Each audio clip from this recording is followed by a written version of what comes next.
Lolita, light of my life, fire of my loins, my sin, my soul. Lolita, the tip of the tongue taking a trip of 3 steps down the palate to tap at 3 on the teeth. Lolita. She was low, plain low in the morning, standing 4 feet 10 in one sock. She was Lola in slacks.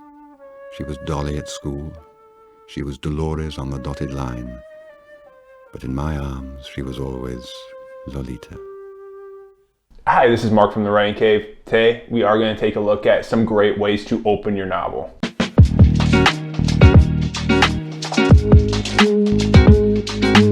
One goal of mine is to support all the writers who are on their journey. If this content is something that is beneficial to you, go ahead and hit that subscribe button. That will allow you to see all the videos as they come out. Today we're going to be talking about novel openings, first sentences, the words that will open the writer's world to the reader. This can be looked at as one of the more important pieces of a novel. This sets the tone of the book, and it can often be the difference between a reader buying the book or putting it back on the shelf. It is imperative that a writer come up with the best possible first sentence to start out their book. It's the difference between Ernest Hemingway and your average Joe. The first example that we're going to take a look at is from the novel Lolita, written by Vladimir Nabokov in 1955. This includes a couple adaptations that were made after its publishing. First one in 1962 by Stanley Kubrick. 37, 38, 39, 40, 41, 42, 43, 44, 45, 46, 47, 48,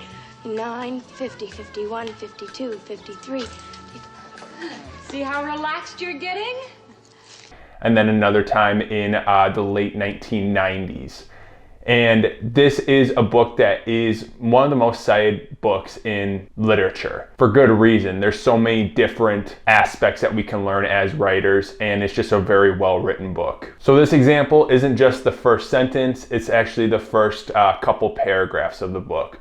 I think it still plays an important role to show that entire first sequence, because it's not just about the first sentence. It's sort of how Nabokov was able to grow suspense for the reader through the first couple of paragraphs. So over the first sentence, we're sort of, kind of unaware of the situation as it's going on immediately, but then it starts to build on top of one another. So we get the first sentence, Lolita, light of my life, fire of my loins, and we're thinking, okay, so obviously the writer is a male who's talking about a female. That in itself is not representative of an original work. We have romance all the time in books. But as we continue to go, we eventually find out in the second paragraph that he is talking about a 14-year-old girl. That he is talking about somebody who's less than 5 feet tall and has the immaturity to wear one sock at a time.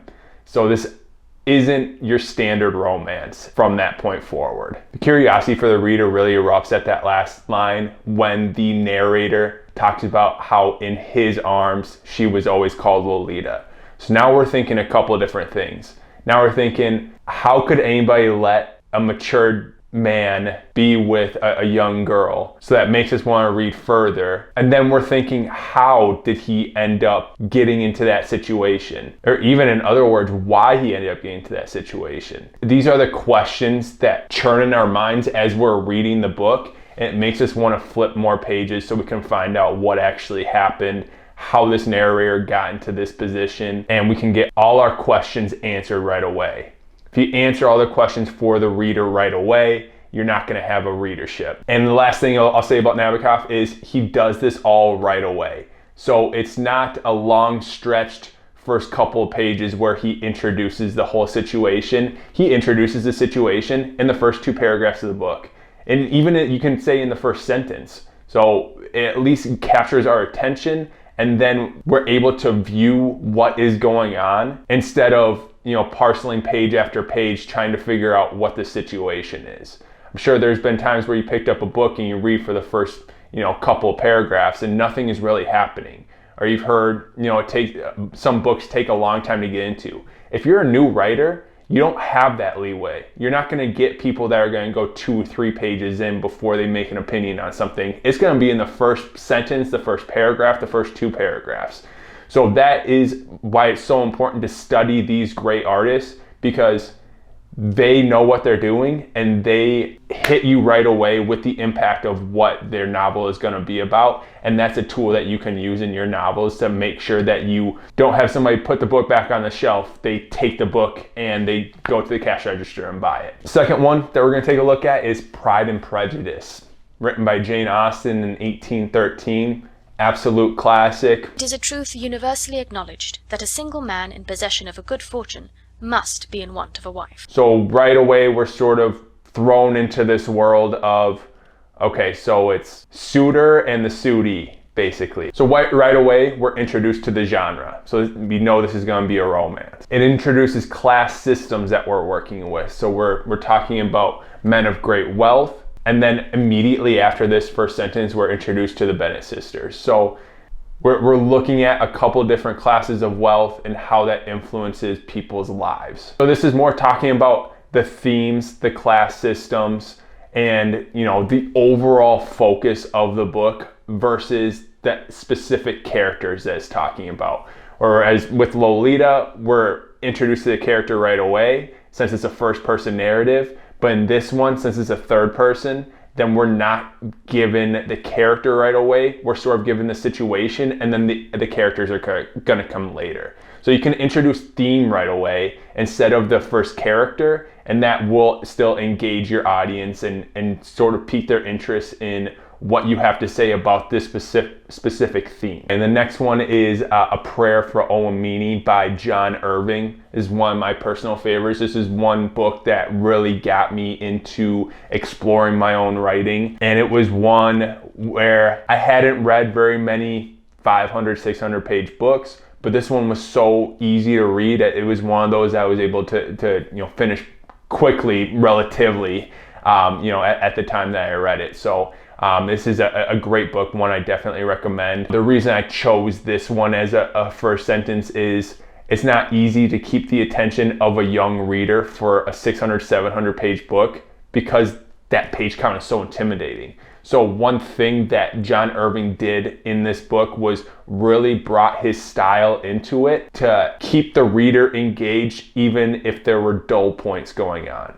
So the first sentence goes, I am doomed to remember a boy with a wrecked voice, not because of his voice or because he was the smallest person I ever knew, or even because he was the instrument of my mother's death, but because he is the reason I believe in God. I'm a Christian because of Owen Meany.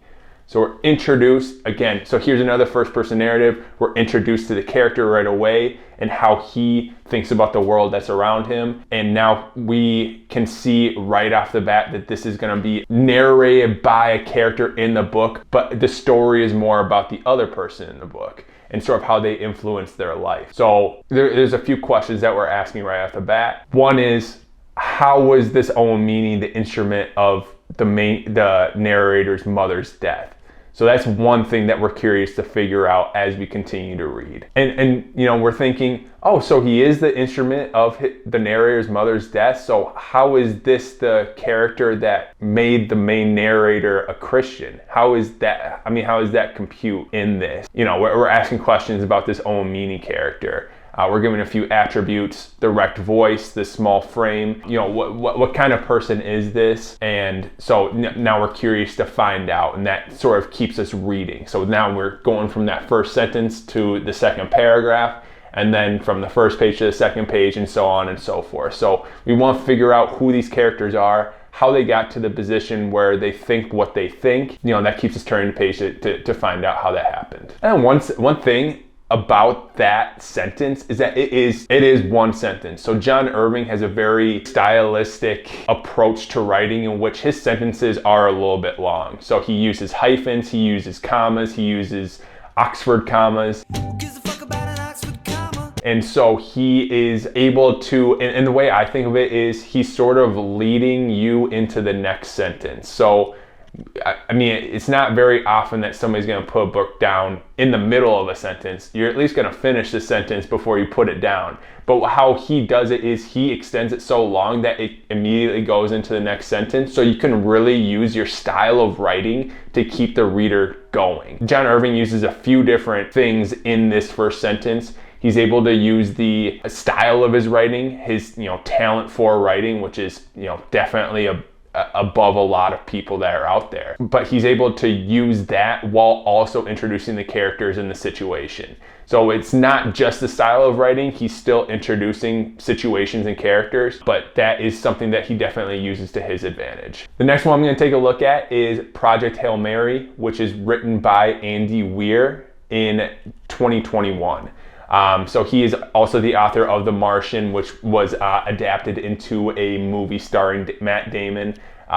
Very successful movie. I thought the book was extremely well written as well. Andy Weir I like his writing a lot. He is in the science fiction realm, which isn't usually my cup of tea, but he's able to bring such a average Joe voice to it. And, explaining different scientific terms in thingamajig or, other different sort of layman terms that, engage the reader and doesn't make them feel like an idiot. And this book starts out with a lot of dialogue. The first lines go, in quotes, "What's 2 + 2?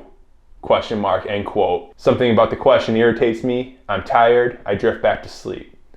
A few minutes pass, then I hear it again. What's 2 + 2? Question mark. The soft feminine voice lacks emotion and the pronunciation is identical to the previous time she said it. It's a computer. A computer is hassling me. I'm even more irritated now." First of all, I remember the first time I read this book and I was wondering for the life of me where this guy was, because there's no introduction to the setting. I felt very claustrophobic when I was reading this book, at least the first chapter, until things sort of started to come to the surface. But what Andy Weir is able to do is bring up questions. So where is he? Why is he talking to a computer?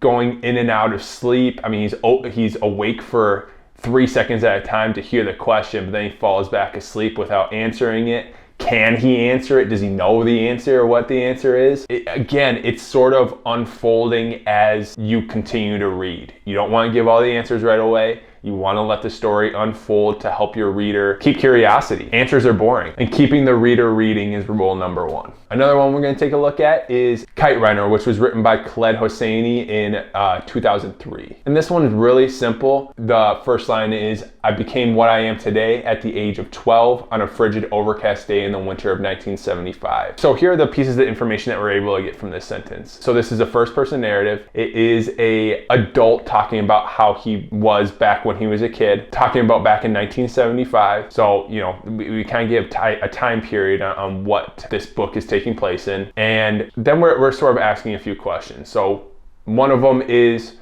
what sort of event could possibly affect a person so much at the age of 12 that that's something that would affect the rest of their life? So that's a question that we're looking to have answered as we read the book. And that's the main prerogative of a writer, is to get the reader to ask questions, pique their curiosity, so that they want to keep turning the page and that they go on with whatever you choose to write about. To wrap things up, again, rule number 1 is to keep the reader reading. So the first sentence is absolutely imperative to getting more readers to read your book.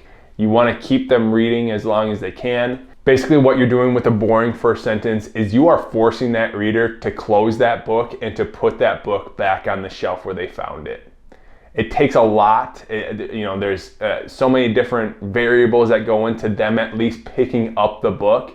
And then so you have them reading. They've looked at the first title cover. They looked at the back cover to see the description of the book. You've done enough for them to get them to read that first page, and then to let it go by having such a boring first sentence that you didn't take your time on, that's going to absolutely kill it. These are some examples that you can take a look at to help improve your first sentence writing. Again, just making sure that you're introducing characters, introducing settings, piquing curiosity. I mean, there's no hard and fast rule to what you have to have in the first sentence, but there's a few things that you definitely want to try to include. Just getting the reader to ask questions. There's so many different variables that you want to take into account to help you sell more books. At the end of the day, that's the name of the game, is to try to sell as many books as possible so you can make this your profession. If you like this video, if you found it helpful, go ahead and drop a like. Go ahead and get writing.